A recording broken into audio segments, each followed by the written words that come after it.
I think you've said enough. You know what? You should teach your newest family members some manners. Is everything all right?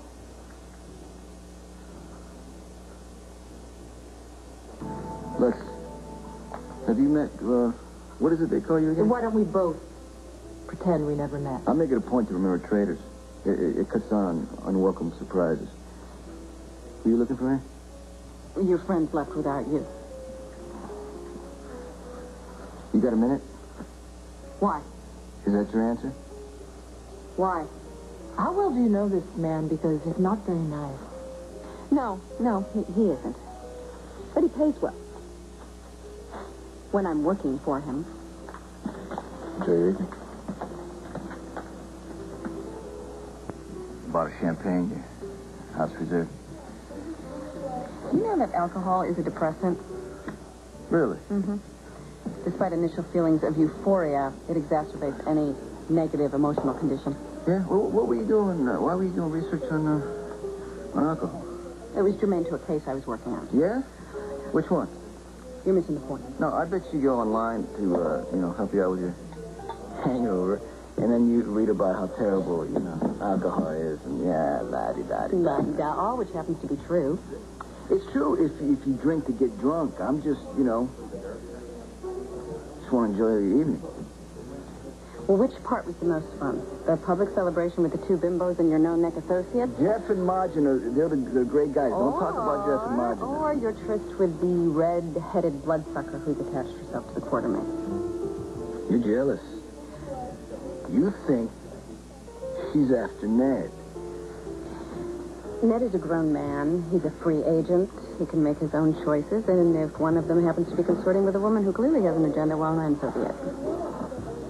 Why did you follow him on the terrace? I followed you. Oh, so you're jealous of me? Oh. What? Oh. It's kind of sweet. It's kind of revolting. You are clearly the most obnoxious, overbearing, chauvinistic, blatantly... What? This is what I get for trying to help him. No, you see, you were describing me. I just want you to go ahead and finish. Okay.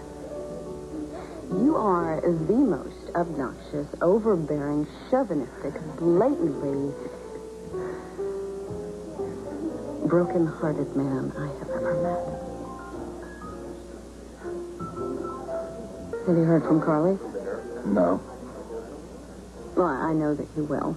I'm sure she's off somewhere right now concocting some plan to make you forgive her. In fact, if you want to minimize the damage, why don't you just go look for her yourself? Carly is irrelevant. You don't believe that at all. Well, You liked being married. You liked the whole thing. You liked picking up Michael's toys and cooking dinner for everybody and walking into a room with your wife on your arm. In fact, if you hadn't married Carly to keep yourself out of prison, I think you would have found some other excuse.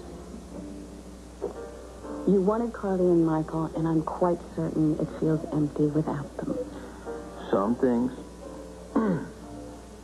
can't change. Yeah, you can't come back from betrayal.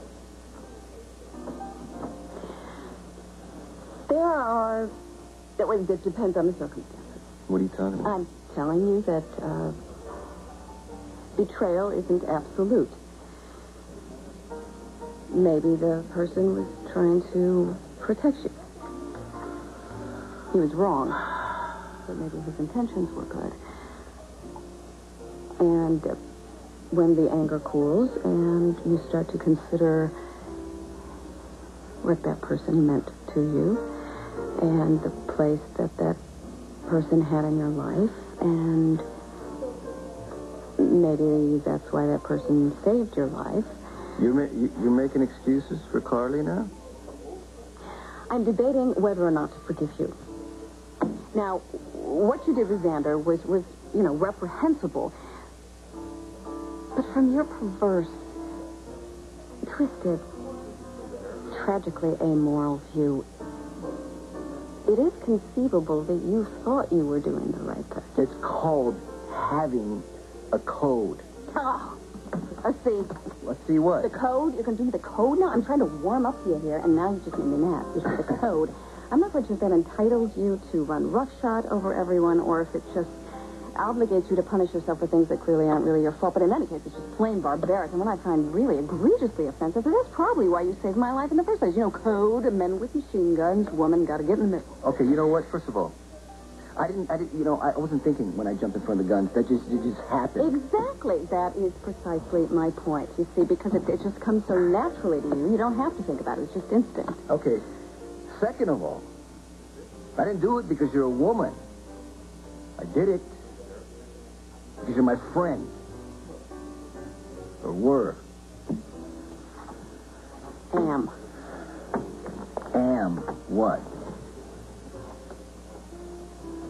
You're going to make me say it, aren't you? Well, you know what? Maybe I need to hear it. Okay. Okay, fine. Despite your recent despicable contact and your inability to understand the concept of morality and ethical behavior,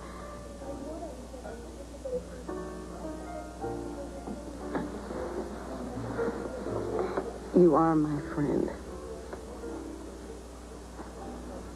And I'm yours.